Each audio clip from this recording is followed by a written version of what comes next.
مسلمان خاتون کے بارے میں بات کریں گے کہ ایک مسلمان عورت کو کیسا ہونا چاہیے۔ قرآن مجید میں اللہ سبحانہ وتعالی مسلمان عورت، مومن عورت، فرما بردار عورت اور دیگر صفات پر مشتمل خاتون کی صفات مردوں کے ساتھ ساتھ کچھ یوں بیان کرتے ہیں۔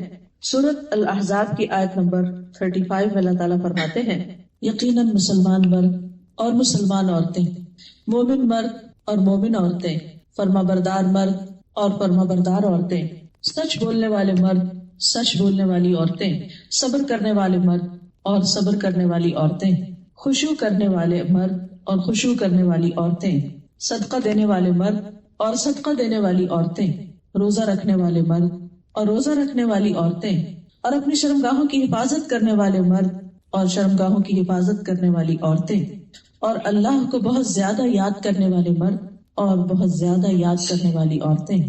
ان سب کے لیے اللہ نے بخشش اور بہت بڑا اجر تیار کر رکھا ہے۔ سورۃ الاحزاب کی اس آیت سے پتہ چلتا ہے کہ اللہ سبحانہ وتعالیٰ مسلمان عورتوں سے کچھ چیزوں کا تقاضا کرتے ہیں۔ کچھ خوبیاں ایسی ہیں کہ جو اگر ان میں پائی جائیں تو وہ پسندیدہ خواتین ہو سکتی ہیں۔ حقیقت یہ ہے کہ یہ دنیا اللہ نے بنائی ہے، ہمیں بھی اللہ نے بنایا ہے اور ہم نے واپس بھی اسی کے پاس جانا ہے۔ ہم سب کو یہ سوچنا چاہیے کہ جب ہم واپس اس کے پاس پہنچیں گے، اس کے سامنے کھڑے ہوں گے، تو اس وقت وہ ہماری کس بات سے خوش ہوگا؟ کیا ہم اس دن کے لیے اپنے آپ کو تیار کر رہے ہیں؟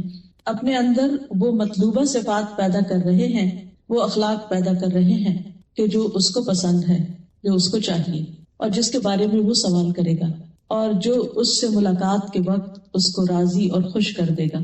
ہم سب کو گاہے بگاہے اپنے آپ سے یہ پوچھنا چاہیے، چونکہ ہم اس دنیا میں رہتے ہیں، ہمارے چاروں طرف ہمیں دنیا ہی نظر آتی ہے، لہٰذا ہم وہ بننے کی کوشش کرتے ہیں جو دنیا کے لوگوں کو پسند ہے، جس کی دنیا کی مارکیٹ میں ویلیو ہے، اور ہم یہ بھول جاتے ہیں کہ یہ دنیا ان کی نہیں، یہ بھی ہماری طرح عارضی طور پر اس دنیا میں رہ رہے ہیں۔ تو بجائے اس کے کہ ہم لوگوں کے سیٹ کیے ہوئے کرائیٹیریا کے مطابق اپنے آپ کو ڈھالیں اور لوگوں کی پسند کے مطابق ہم اس دنیا میں رہیں، ہم کیوں نہ اس رب کی مرضی اور اس کے بتائے ہوئے طریقے کے مطابق اس دنیا میں رہیں کہ جو ہی ہمارا یہ سفر اپنے اختتام کو پہنچے، اور ایک دن تو پہنچنا ہی، اختتام ہو جائے گا ایک دن، وہ دن لازماً آ کر رہے گا، تو اس دن کے لیے مجھے تیاری کرنی ہے کہ اس دن مجھے خوش کرنے والی، میرے لیے سکون اور آرام کا باعث کون سی چیز ہوگی۔ اس دن میرے ساتھ جو سلوک کیا جائے گا وہ کس بنیاد پر ہوگا۔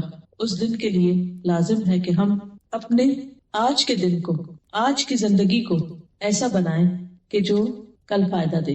خوش نصیب ہے وہ لوگ کہ جن کے لیے اللہ سبحانہ وتعالیٰ فرماتا ہے، رضی اللہ عنہم ورضوا عنہ، اللہ ان سے راضی ہو گیا اور وہ اللہ سے راضی ہو گئے۔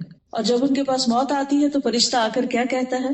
یا ایتھا النفس المطمئنۃ ارجعی الی ربک راضیۃ مرضیہ فادخلی فی عبادی وادخلی جنتی، کہ اے نفس مطمئنہ، واپس چلو اپنے رب کی طرف، اس حال میں کہ تم رب سے راضی اور رب تم سے راضی، آؤ میرے بندوں میں داخل ہو جاؤ، میرے بندوں میں شامل ہو جاؤ، یعنی خاص بندے جو ہیں اس کے، آؤ میری جنت میں داخل ہو جاؤ۔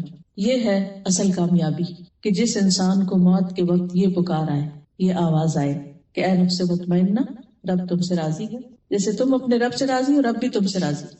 آج ہم اپنے آپ سے پوچھیں کہ کیا میں اپنے رب سے راضی ہوں، اس کے احکامات پر، اس کے فیصلوں پر، اس کے دین پر، اس کے بتائے ہوئے طریقوں پر؟ کیا وہ جو کچھ مجھ سے چاہتا ہے میں اسے خوشی سے قبول کرتی؟ کیونکہ اصل کامیابی اسی میں، اور اسی کا ذکر ان آیات میں کیا گیا ہے کہ وہ کون سی صفات ہیں کہ جو ایک مسلمان کے اندر ہونی چاہیے، مرد ہو یا عورت ہو۔ مردوں اور عورتوں کا ساتھ ساتھ ذکر کیا گیا، اور تمام صفات میں دونوں برابر کے شریک ہیں، کوئی ڈسکریمنیشن نہیں، کوئی فرق نہیں، جو مردوں سے چاہا گیا وہی عورتوں سے چاہا گیا۔ تو آئیے ہم دیکھتے ہیں کہ ان آیات میں ہم سے کیا کہا گیا ہے، اور پھر یہ کہ صحابیات کی زندگی کیسی تھی، جو اللہ کی پسندیدہ ترین خواتین تھیں، انہوں نے زندگی کیسے گزاری، اللہ تعالیٰ ہم سے کیا چاہتا ہے۔ تو سب سے پہلی چیز، ایک مثالی مسلمان خاتون جو ہوتی ہے اس کا اپنے رب سے ایک مضبوط تعلق ہوتا ہے۔ فرسٹ اینڈ فور موسٹ اپنے رب کے ساتھ ون آن ون کنیکشن، اپنے رب پر ایمان لانا اور اس کے دین کو، اس کے بتائے ہوئے طریقہ زندگی کو خوشی سے قبول کرنا۔ تو سب سے پہلی چیز ایمان ہے، اور اس میں ہم دیکھتے ہیں کہ سب سے پہلی عورت جو نبی صلی اللہ علیہ وسلم پر ایمان لائی وہ حضرت خدیجہ رضی اللہ تعالی عنہا ہے۔ آپ جس حالت میں دنیا میں یعنی غار ہرا سے تشریف لائے تھے، آپ ڈرے ہوئے تھے، گھبرائے ہوئے تھے، خوف زدہ تھے، لیکن حضرت خدیجہ رضی اللہ تعالیٰ عنہا نے آپ کو دیکھتے ہی آپ پر کوئی شک نہیں کیا، وہ خوف زدہ نہیں ہوئی، بلکہ انہیں پورا یقین تھا کہ جس شخص کے اندر ایسا اخلاق ہے جس کا وہ ذکر بھی کرتی ہے کہ جو دوسروں کی مدد کرنے والا ہے، جو غریبوں کے کام آنے والا ہے، اس کو اللہ تعالیٰ رسوا نہیں کرے گا۔ اور آپ نے جب بتایا انہوں نے کیا دیکھا کہ فرشتے کو اس طرح دیکھا اور ان کو کیا دیا گیا، اقرا بسم ربک الذی خلق، تو فوراً آپ پر ایمان لے آئے۔ نبی صلی اللہ علیہ وسلم نے فرمایا وہ مجھ پر اس وقت ایمان لائی جب لوگوں نے میرا انکار کیا، میری اس وقت تصدیق کی جب لوگ میری تکذیب کر رہے تھے، اپنے مال سے میری اس وقت مدد کی جبکہ لوگوں نے مجھے اس سے دور رکھا۔ تو یہ ہے حضرت خدیجہ ہمارے لیے ایک بہترین رول ماڈل کہ جو اللہ کے رسول صلی اللہ علیہ وسلم کو، جبکہ آپ اپنی کسی بہت بڑی قوت کی حالت میں نہیں تھے، ایک پریشانی کی حالت میں تھے، لیکن اس کے باوجود جو کچھ انہوں نے کہا اس کو مان لیا، اس پر ایمان لائی۔ پھر اسی طرح ہم دیکھتے ہیں کہ ان سے بھی پہلے کچھ ایسی خواتین ہیں کہ جنہوں نے اپنے ہی ایمان کی حفاظت کی، جن میں سر فہرست حضرت آسیہ کا نام ملتا ہے جو فرعون کی بیوی تھی۔ وَضَرَبَ اللَّهُ مَثَلًا لِلَّذِينَ آمَنُوا امْرَأَتَ فِرْعَوْنَ اذ قالت رب ابن لی عندک بیتا فی الجنہ۔ ایمان لانے والوں کے لیے اللہ تعالیٰ فرعون کی بیوی کی مثال پیش کرتا ہے جب اس نے دعا کی اے میرے رب میرے لیے اپنے پاس جنت میں گھر بنا دے۔ وہ ایک عام خاتون نہیں تھی، وہ کوئی عام نہیں خاتون تھی۔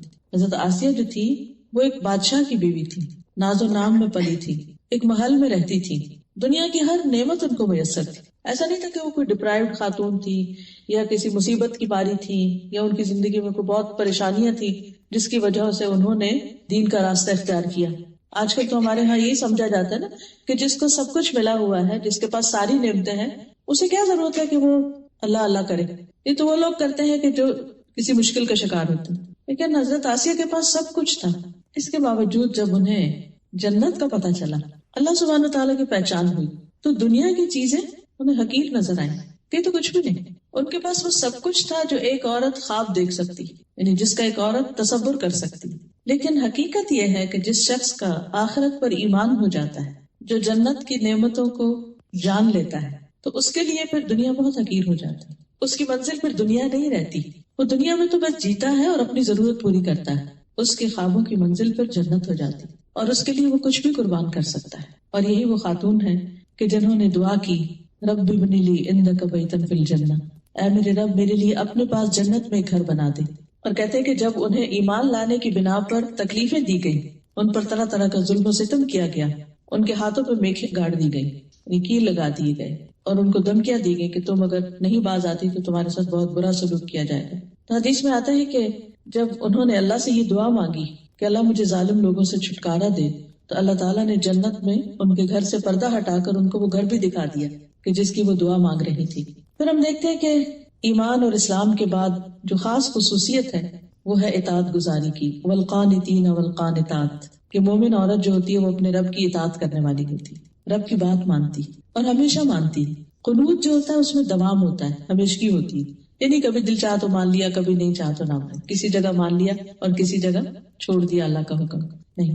قانتین وہ ہوتے ہیں کہ جو ہمیشہ ہر جگہ ہر موقع پر اللہ کی بات کو پریفرنس دیتے ہیں، اللہ کی اطاعت کرتے ہیں۔ اور اس میں ہم دیکھتے ہیں حضرت مریم کی مثال، قرآن مجید میں اللہ تعالیٰ فرماتے ہیں وَمَرْيَمَ ابْنَتَ عِمْرَانَ الَّتِي أَحْصَنَتْ فَرْجَهَا فَنَفَخْنَا فِيهِ مِنْ رُوحِنَا وَصَدَّقَتْ بِكَلِمَاتِ رَبِّهَا وَكُتُبِهِ وَكَانَتْ مِنَ الْقَانِتِينَ۔ اور عمران کی بیٹی مریم کی مثال اللہ نے دی جس نے اپنی شرمگاہ کی حفاظت کی، تو ہم نے اس میں اپنی ایک روح پھونک دی، یعنی عیسیٰ علیہ السلام کے ساتھ وہ پریگننٹ ہو گئی، اور اس نے اپنے رب کی باتوں کی اور اس کی کتابوں کی تصدیق کی، ان کو سچا مانا۔ وَكَانَتْ مِنَ الْقَانِتِينَ، اور وہ اطاعت گزار لوگوں میں سے تھی، یعنی اللہ کی بات مانتی تھی، اللہ تعالیٰ کی اطاعت کرتی تھی۔ جو بھی ان پر امتحان آیا، جو بھی بوجھ ان پہ ڈالا گیا، جو بھی حکم ان کو دیا گیا، اس میں انہوں نے کچھ بھی انکار نہیں کیا، وہ اطاعت کرتی چلی گئی۔ پھر اسی طرح ہم دیکھتے ہیں کہ حضرت ہاجرہ ابراہیم علیہ السلام کی بیوی، کہ جن کو ابراہیم علیہ السلام نے دودھ پیتے بچے کے ساتھ مکہ کی ایک وادی میں چھوڑا، اور جب وہ چھوڑ کر جا رہے تھے تو وہ پوچھ رہی تھی کہ آپ ہمیں یہاں چھوڑ کے جا رہے ہیں، یہاں تو کوئی بھی نہیں، آپ ہمیں یہاں چھوڑ کے جا رہے ہیں۔ ابراہیم علیہ السلام پیچھے مڑ کے بھی نہیں دیکھ رہے تھے، پھر آگے چلے گئے، پھر وہ پیچھے گئی، پھر آخر انہیں خود ہی خیال آیا کہ ابراہیم علیہ السلام تو اللہ کے بڑے اطاعت گزار ہیں، کہ اللہ ہی کا حکم ہوگا تو یہ ایسا کر رہے ہیں، کہنے لگے کیا اللہ نے آپ کو ایسا حکم دیا؟ تو جب انہوں نے کہا کہ ہاں، کہنے لگے پھر اللہ ہم کو ہرگز ضائع نہیں کرے گا. اور وہ خوشی سے اس جگہ پر ایک بچے کے ساتھ تنہا رہ گئی. یہ کوئی معمولی بات نہیں ہے. وہ مکہ آج کا مکہ نہیں تھا. وہاں ماں اور بیٹے کے سوا کوئی تیسری مخلوق نہیں تھی، حتیٰ کہ پرند چرند بھی نہیں تھی، کیونکہ پانی نہیں تھا. جہاں پانی نہیں ہوتا وہاں لائف ہی نہیں ہوتی. پھر جب زمزم اللہ سبحانہ تعالیٰ نے ان کو عطا کیا تو پانی کی وجہ سے پھر پرندے آئے. پرندوں کو دیکھ کر راہ گزرتے مسافر بھی آ گئے. لیکن یہ اطاعت کی کتنی بڑی مثال ہے، بہت بڑی قربانی. اور یہ بھی آپ دیکھیے کہ مصر کی رہنے والی تھی، ایک ترقی یافتہ ملک تھا، اور ایک بادشاہ کے پاس تھی جس نے حضرت سارہ کے ساتھ برا سلوک کرنا چاہا تو اللہ سبحانہ وتعالیٰ نے اس کے اوپر یعنی اس کو روک دیا ان کی دعا سے. حضرت سارہ نے جب دعا کی اور پھر جب وہ وہاں سے جانے لگے ابراہیم علیہ السلام، تو بادشاہ جیسے اس زمانے میں تو انسان بھی بکتے تھے اور انسانوں کو ایسے بھیڑ بکریوں کی طرح تحفے میں دے دیتے تھے. تو حضرت ہاجرہ کو اس بادشاہ نے، جو مصر کا بادشاہ تھا، اس نے ابراہیم علیہ السلام کو تحفے میں دیا تھا. اب یہاں آپ دیکھیے کہ ان کا نہ کوئی گھر ہے، نہ کوئی خاندان، نہ کوئی رشتہ دار، کوئی بھی نہیں، نو ون. اس قدر آئسولیشن. ہم دیکھیے کہ کینیڈا میں آنے کے بعد جب سب کچھ لوگوں کو مل جاتا ہے کیوں ڈپریشن میں چلے جاتے ہیں، کیوں دکھی رہتے ہیں، کیوں پریشان ہوتے ہیں؟ بھئی سب کچھ ہے، اب اور کیا چاہیے؟ وہاں پاکستان میں تو سسرال بھی تنگ کرتا تھا اور رشتے دار بھی پریشان کرتے تھے اور جاب بھی بہت اچھی نہیں تھی، گھر بھی بہت اچھا نہیں تھا. یہاں تو وہ سب مسئلے حل ہو گئے. اب تو کوئی مسئلہ رہنا نہیں چاہیے. لیکن سب کچھ ملنے کے باوجود دل خوش نہیں ہے. تو یہاں کچھ نہ ہونے کے باوجود اطمینان ہے، ایسا توکل، ایسا یقین کہ اللہ ہمیں ہرگز ضائع کرے گا ہی نہیں، کہ ہمارے ساتھ اچھا ہی ہوگا. اس کو کہتے ہیں اسلام، کہ اللہ کے فیصلوں پہ سر تسلیم خم کر دینا، راضی ہو جانا کہ میں اس پر راضی ہوں. پھر اسی طرح ہم دیکھتے ہیں کہ نبی صلی اللہ علیہ وسلم سے بہت سی صحابیات نے بیعت کی تھی جب وہ مسلمان ہوئی، اور ان سب نے بھی جو خاص طور پر ایمان اور اسلام اور اطاعت کے اوپر بیعت کی تھی کہ جو جو شرائط ان کے سامنے رکھی گئی انہوں نے سب کی سب تسلیم کر لی. پھر اسی طرح ہم دیکھتے ہیں کہ ازواج مطہرات جو ہیں، نبی صلی اللہ علیہ وسلم کی جو ازواج ہیں، ان کو جو حکم اللہ تعالیٰ نے دیا قرآن مجید میں وہ اس کو پورا کرنے والی تھی. وَقَرْنَ فِي بُيُوتِكُنَّ وَلَا تَبَرَّجْنَ تَبَرُّجَ الْجَاهِلِيَّةِ الْأُولَى وَأَقِمْنَ الصَّلَاةَ وَآتِينَ الزَّكَاةَ وَأَطِعْنَ اللَّهَ وَرَسُولَهُ إِنَّمَا يُرِيدُ اللَّهُ لِيُذْهِبَ عَنْكُمُ الرِّجْسَ أَهْلَ الْبَيْتِ وَيُطَهِّرَكُمْ تَطْهِيرًا. اور اپنے گھروں میں ٹک کر رہو اور پہلی جاہلیت کی زینت ظاہر کرنے کی طرح زینت ظاہر نہ کرو. یعنی ازواج مطہرات کو اپنی زیب و زینت کے ساتھ گھر سے باہر نکلنے کی اجازت نہیں تھی. اور نماز قائم کرو اور زکوٰۃ دو اور اللہ اور اس کے رسول کا حکم مانو. اللہ تو یہی چاہتا ہے کہ تم سے گندگی دور کر دے، یعنی کچھ ظاہر کی اور کچھ باطن کی، کیونکہ نماز جو ہے وہ انسان کا تزکیہ کرتی ہے، زکوٰۃ جو ہے وہ مال کا تزکیہ کرتے ہیں. اور اسی طرح جب انسان ایک مسلمان خاتون اپنے آپ کو حجاب کے اندر باہر لے کے جاتی ہے تو بہت ساری بری نظروں سے اپنے آپ کو بچاتی. تو اللہ تعالیٰ فرماتے ہیں کہ یہ احکامات اس لیے دیے جا رہے ہیں تاکہ تم سے سب گندگیاں دور کر دے اور تمہیں خوب پاک کر دے. وَيُطَهِّرَكُمْ تَطْهِيرًا. پھر اسی طرح یہ ہے کہ اطاعت میں سب سے پہلے تو عبادات میں اطاعت آتی، نماز روزے کی پابندی آتی. تو ایک مسلمان خاتون سب سے پہلے اللہ تعالیٰ کا حق ادا کرنے والی ہوتی ہے. عبد الرحمن بن عوف سے مروی ہے، رسول اللہ صلی اللہ علیہ وسلم نے فرمایا جو عورت 5 وقت کی نماز پڑھتی ہو، ماہ رمضان کے روزے رکھتی ہو، اپنی شرمگاہ کی حفاظت کرتی ہو، اپنے شوہر کی اطاعت کرتی ہو، اس سے کہا جائے گا جنت کے جس دروازے سے داخل ہونا چاہو داخل ہو جاؤ. یعنی جنت کے 8 دروازے ہیں، سارے کے سارے اس کے لیے کھول دیے جائیں گے کہ جدھر سے وہ چاہے داخل ہو جائے. پھر اسی طرح زکوٰۃ کی ادائیگی، مسلمان خواتین نے ہمیشہ اپنے مال کی خود زکوٰۃ دی ہے. ہمارے یہاں تو یہی سوال ختم نہیں ہوتا کہ وہ جی ہمیں شادی پر زیور پڑا تھا، وہ سسرال کا اتنا تھا، بیکے کا اتنا تھا، ہم تو کماتے نہیں تو ہم زکوٰۃ کہاں سے دیں؟ نہیں، وہ جو مال ہے اسی کے اندر سے زکوٰۃ نکالنی ہے. اسماء بنت یزید کہتی ہیں کہ میں اور میری خالہ حضور صلی اللہ علیہ وسلم کی خدمت میں حاضر ہوئی. ہمارے پاس سونے کے کنگن تھے. آپ نے فرمایا کیا تم دونوں اس کی زکوٰۃ دیتی ہو؟ ہم نے کہا نہیں. آپ نے فرمایا کیا تم اس بات سے نہیں ڈرتی کہ اللہ تمہیں آگ کے کنگن پہنائے؟ ان کی زکوٰۃ ادا کیا کرو. تو ایک مسلمان خاتون کے پاس جو زیور ہوتا ہے، جو مال ہوتا ہے، یعنی 7.5 تولے سونا یا 52.5 تولے چاندی جو ہے، اس کے برابر اگر کرنسی ہے یا یہی دھاتیں ہیں تو ان پر سال گزر جائے تو زکوٰۃ واجب ہو جاتی ہے. اور یہ عورت کی زکوٰۃ شوہر دے سکتا ہے بیوی کی زکوٰۃ، لیکن اگر کوئی شوہر راضی نہیں تو بیوی سے زکوٰۃ ساقط نہیں ہوتی یہ سوچ کر کہ ہمارے پاس کچھ نہیں ہے. نہیں، وہ بہت کچھ ہے جس کی زکوٰۃ دینا ہے. پھر اسی طرح مسلمان عورت پر حج بھی فرض ہے. اگر اس کا شوہر اس کو مال نہیں دیتا حج کرنے کے لیے، لیکن اس کا اپنا مال ہے، وراثت میں اس کو کچھ ملا ہے، یا وہ کچھ جاب کرتی ہے اور وہ صاحب استطاعت ہے، تو اس کو حج کے لیے جانا چاہیے. ہاں اس کے لیے پھر محرم کی شرط ہے، تو اگر اس کا کوئی اگر شوہر جائے تو بہت اچھا، لیکن اگر بعض اوقات ایسا ہوتا ہے کہ شوہر راضی نہیں ہوتے جانے کے لیے یا ان کا انٹرسٹ نہیں ہوتا، تو ایسے میں کسی اور بھائی، چچا، ماموں، بیٹا، کسی کے ساتھ بھی وہ حج پر جا سکتی ہے. ام المومنین عائشہ رضی اللہ تعالیٰ عنہ کہتی ہیں کہ میں نے نبی صلی اللہ علیہ وسلم سے جہاد کی اجازت چاہی. آپ نے فرمایا جہاد کن الحج، تمہارا جہاد حج ہے. یعنی یہ ایک مشکل کام ہے، اور ایک حقیقت ہے آج کے دور میں بھی. ابھی ریسنٹلی الحمدللہ اس سال میں نے حج کیا تھا، تو میں سوچ رہی تھی کہ وہ 5 دن جو منا اور عرفات اور مزدلفہ اور ان سب میں گزرتے ہیں، وہ اچھا بھلا جہاد ہے. اس میں جو بہت سارے ان لوگوں کے ساتھ آپ ایک جگہ پر سوتے ہیں، کھاتے ہیں، ٹریول کرتے ہیں، ریچولز ادا کرتے ہیں، اور بیچ میں مرد بھی ہیں، عورتیں بھی ہیں، اور سخت دھوپ اور گرمی ہے، اور بعض اوقات آپ کو کوئی رائڈ نہیں ملتی، آپ کو واک لمبی لمبی کرنی پڑتی ہے. میری ایک جاننے والی ہے، تو ان کو اتفاق سے خیمہ بہت پیچھے ملا، اور کسی وجہ سے وہ انہیں جانا تھا طواف کرنے کے لیے، تو کچھ خیمے میں بھول آئی. اب وہ ایک دفعہ آ کے کنکری ہمارے، پھر واپس خیمے میں گئی، پھر اس کے بعد دوبارہ مکہ، اور یہ سارا سفر پیدل تھا. تقریباً کو 20-25 کلومیٹر بن جاتا ہے، وہ چل چل کے پیدل چل چل کے، کیونکہ اتنا بازو کا رش ہوتا ہے کہ آپ کو کوئی سواری ملتی نہیں ہے. سواری ہوتی ہے تو بہت مہنگی ہوتی ہے، سب افورڈ نہیں کر سکتے، اور پھر جب جو سامان آپ عرفات اور منا میں ساتھ لے جاتے ہیں وہ بھی اٹھانا پڑتا ہے، تو خالی ہاتھ کوئی بھی نہیں ہوتا. تو یہ اچھی بھلی ایک مشقت ہوتی ہے، اس کو پورا پورا جہاد کہا گیا. تو جتنے بھی ہمارے پر فرائض عائد ہوتے ہیں، نماز ہو، روزہ ہو، حج ہو، زکوٰۃ ہو، اور روزے کے معاملے میں یہ کہ بہت سی خواتین ویسے تو رمضان میں روزے رکھ لیتی ہیں، لیکن جو پیریڈز کی وجہ سے روزے چھٹتے ہیں یا بچے کی پیدائش کے بعد ان سے غافل ہو جاتی ہیں، اور بعض اوقات کئی سالوں کے روزے جمع ہو کر وہ پھر سینکڑوں میں پہنچ جاتے ہیں. تو ان کو بھی جلد ادا کرنے کی فکر کرنی چاہیے، کیونکہ انسان کی عمر جو آگے بڑھتی جاتی ہے اس کے اندر پھر اسٹیمنا کم ہوتا جاتا ہے، اور خصوصاً اگر عادت نہ ہو روزہ رکھنے کی. پھر اسی طرح یہ ہے کہ دیگر فرائض جو ہیں ان کو ادا کرنا جو ہے وہ بھی لازم ہے. اس میں نماز، روزہ وغیرہ کے علاوہ دین کی تعلیم حاصل کرنا اور دین کی تعلیم آگے پہنچانا، کیونکہ طلب العلم فریضۃ علی کل مسلم، علم حاصل کرنا ہر مسلمان پر فرض ہے، اس میں مرد ہو یا عورت دونوں پر فرض ہے. ازواج مطہرات کے لیے بھی لازم تھا، ان کو خاص طور پر جو حکم دیا گیا وَاذْكُرْنَ مَا يُتْلَى فِي بُيُوتِكُنَّ مِنْ آيَاتِ اللَّهِ وَالْحِكْمَةِ، کہ تمہارے گھروں میں جو اللہ کی کتاب کی آیات پڑھی جاتی ہیں اور حکمت کی باتیں، تم ان کا ذکر کرتی رہو.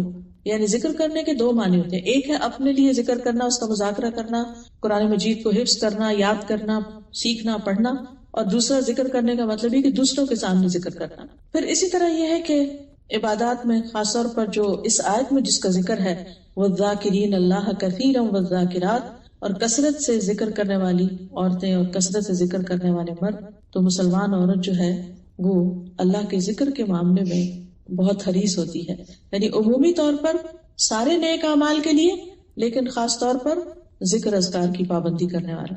یسیرہ ایک صحابیہ تھی مہاجرات میں سے، وہ کہتی ہے کہ رسول اللہ صلی اللہ علیہ وسلم نے ہم سے فرمایا کہ تم تسبیح، تحلیل اور تقدیس، یعنی سبحان الملک القدوس یا سبوح قدوس ربنا و رب الملائکۃ والروح پڑھتی رہا کرو، اور انگلیوں کے پوروں پر گنا کرو، اس لیے کہ قیامت کے دن ان انگلیوں سے بھی سوال کیا جائے گا.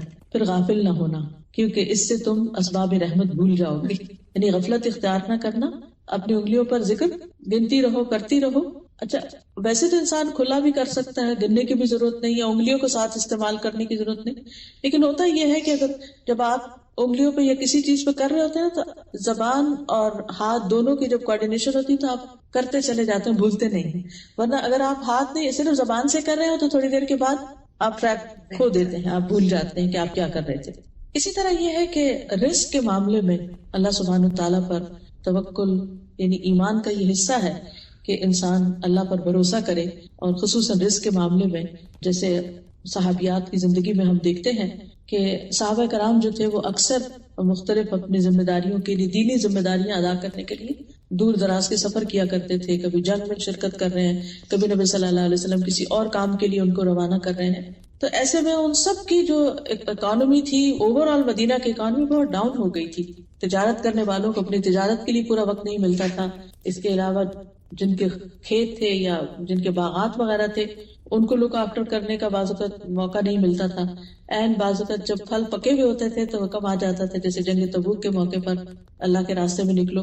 تو ایسے تمام مواقع پر صحابیات نے خوب ساتھ دیا، انہوں نے شکوہ نہیں کیا.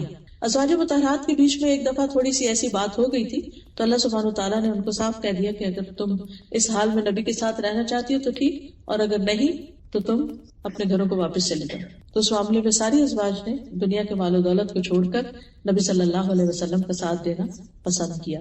اسی طرح کچھ اور صفات جو ہیں مسلمان خاتون کی، ان میں سے ایک شرم و حیا کی حفاظت ہے.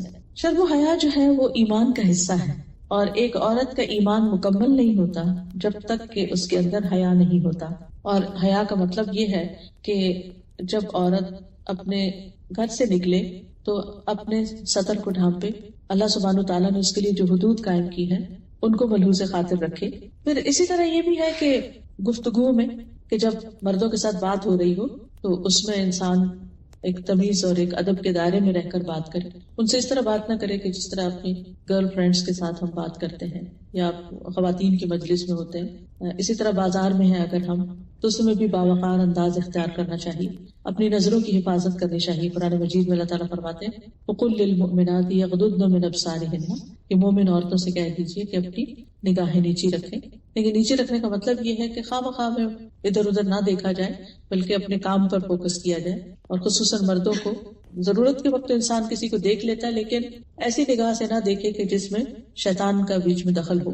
پھر اسی طرح خاص طور پر اس آیت کے اندر جو مسلمان عورت کی صفت بتائی گئی ہے وہ ہے اپنی شرم گاہوں کی حفاظت کرنے والی خواتین. یعنی اللہ تعالیٰ نے زنا کو مرد کے لیے اور عورت دونوں کے لیے حرام قرار دیا ہے. اپنے سطر کی حفاظت کرنا، ایسا لباس پہننا کہ جس میں مردوں کو اٹریکشن نہ ہو اور کوئی مرد اس کو اپروچ نہ کرے اپنی کسی بری نیت کے ساتھ. پھر اسی طرح ایسا لباس نہ پہنا جائے جو بہت ٹائٹ ہو یا سی تھرو ہو کہ جس میں عورت کا جسم نظر آ رہا ہو. پھر اسی طرح یہ ہے کہ مسلمان عورت کی جو خوبیاں ہیں حیا کے علاوہ وہ شکر گزاری ہے. شکر گزاری جو ہے یہ